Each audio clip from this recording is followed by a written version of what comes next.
Good morning. We're reading through the Bible in 1 year. Our Old Testament reading today is in the Psalms, Psalm 50, Psalm 51, and Psalm 52.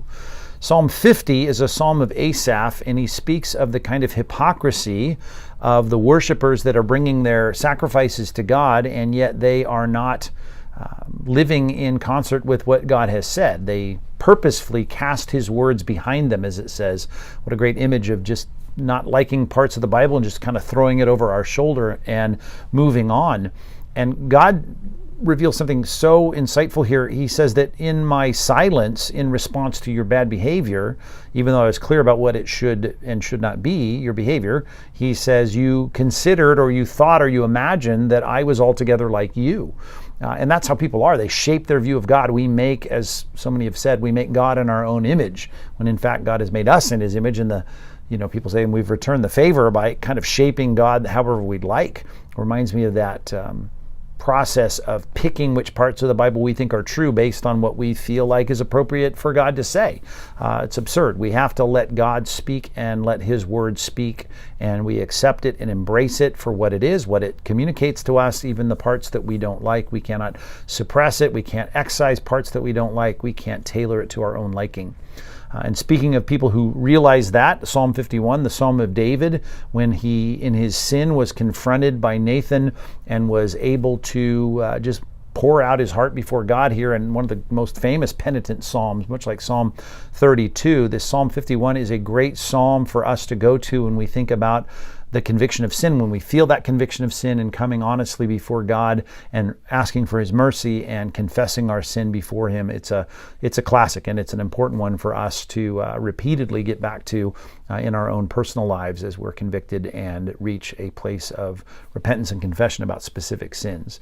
Psalm 52 is based on a terrible scene in David's life where the king betrays him, and it's really a psalm, it's a short psalm about betrayal and about the fact that we need to know, as David recognizes and expresses, that they never really get away with it. God is a God who's going to settle the score and even it up, and here is a heart that has been betrayed, David's, and he's willing to say, but I trust in you. I'm going to be committed to you. I'm not going to spin in this situation. I'm going to continue to trust in the God that is a God who will make things right.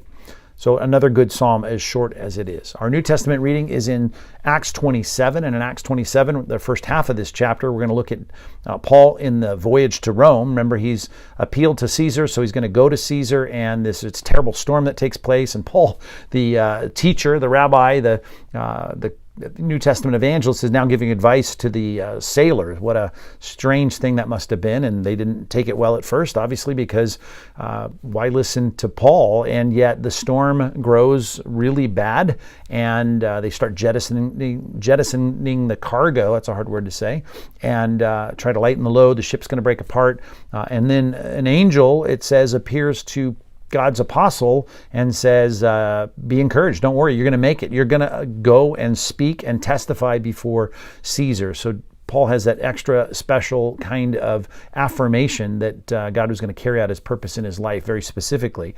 And we should know the same. God is going to carry out his purpose through us. And all the twists and turns and the left turns and right turns, God is going to get us where he wants us to be. He's going to work all things together for good in his good plan as how he'd like to use our lives. Our New Testament imperative is found in 1 Corinthians chapter 8, verse 2. I'll read it for you. It says, if anyone imagines that he knows something, he does not yet know as he ought to know. Now, remember where we were yesterday in verse 1, our community imperative about knowledge that just puffs up. Well, that's the context. In other words, it's not that we're against knowing. This is not a statement that you can't know something for certain, as so many popularized with the emergent church movement. We can be certain there is absolute truth, and we can be sure of it. It's this kind of know-it-all attitude that had puffed up the people in Corinth, that were looking down on everyone else. They didn't care about people.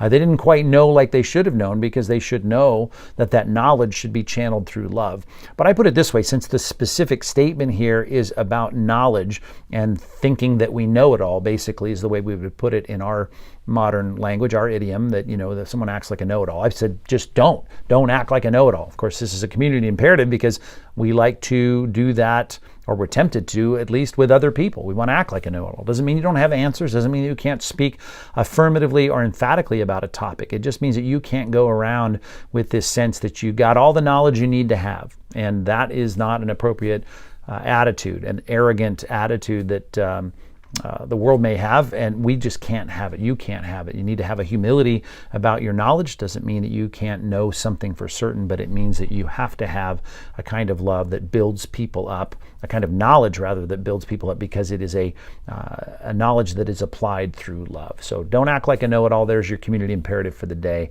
and we'll be back tomorrow as we continue our reading through the Bible.